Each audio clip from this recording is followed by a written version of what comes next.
lower chemical, yes, but Alex made an interesting work. I don't know it perfectly well, so I think, excuse me, I have to read it.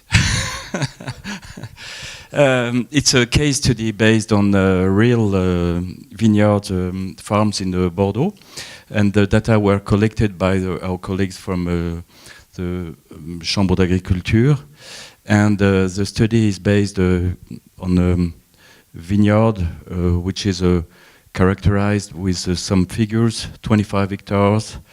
The vine grower is not the owner. The plantation density is 3 meters out of 1.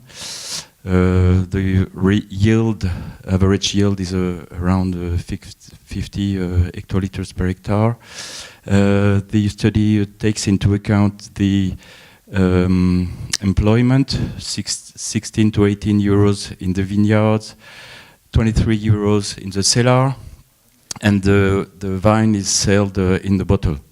So Alex tried to do a study on the cost of the phytosanitary protection, taking into account the chemical products, mechanization, and employment. No herbicide is used on this structure. Mainly the topic is mainly figures. The characteristic of this study is almost 7 treatments against downy mildew, 4 against powdery mildew, 1 treatment against botrytis, 2 treatments against flavescence, and 1 treatment each 3 years against worms, Edemis and Cochelis. It's quite a low level of treatment, as you can see, for downy mildew. The average in the next years, in 2013, is around 5 to 12 treatments against mildew, 3 to 9 treatments against downy mildew, powdery mildew, excuse me, and 0 to 3 treatments against botrytis. So it's quite a low level of chemical input. The total cost to produce the vine is about 700 euros per hectare, 7,000, excuse me, for the 50 hectoliters per hectare, which is a cost of 141 euro per hectoliter, and okay, yes, by barrels, okay.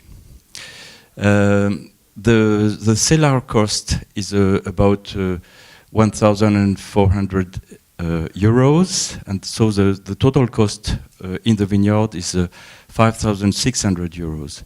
That's the total cost for the production.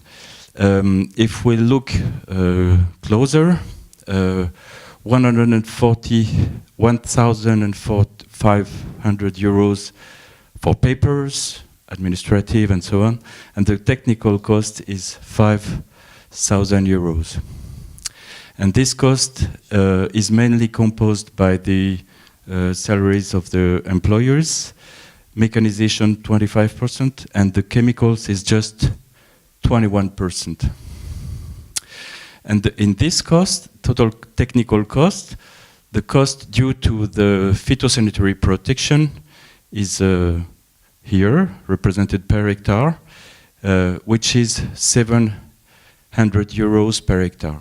So it's just 17% of the technical cost and just 10% of the total cost of the production. If we go to the bottle, the cost to go to the vine to the bottle leads to less than 3 euro, 2.88 euros per bottle, and the phytosanitary protection gathered is just 11 cents of euro, and just the chemicals is just 6 cents. The salaries is just 2 cents, and the mechanization is just 3 cents of euro. So the phytosanitary protection is just 4% of the price of the bottle. So if we want to reduce the chemicals of 50%, as suggested by the ministry and the government, for the vine growers, is just a gain of 3 cents per bottle and a risk of yield losses from 0 to 50%. I just showed you here some representation of the efficacy of the first treatment in 2012, which is almost 50% of the total protection program. In 2017, the efficacy of the main efficacious treatment is 30% in June. So it's very difficult to predict which treatments can be spared or not. So as for conclusion, the phytosanitary cost of the protection is very low compared to the total cost. It's less than 5%. So just the only angle of the economic is not enough to go to reduce the gains that may be possible to do at the France level. And I think it's a very good explication to what we call the resistance to change. So it also means that we have to improve the performance of our decision support system in order to be less risky and to develop political insurance, as I said this morning. Thank you.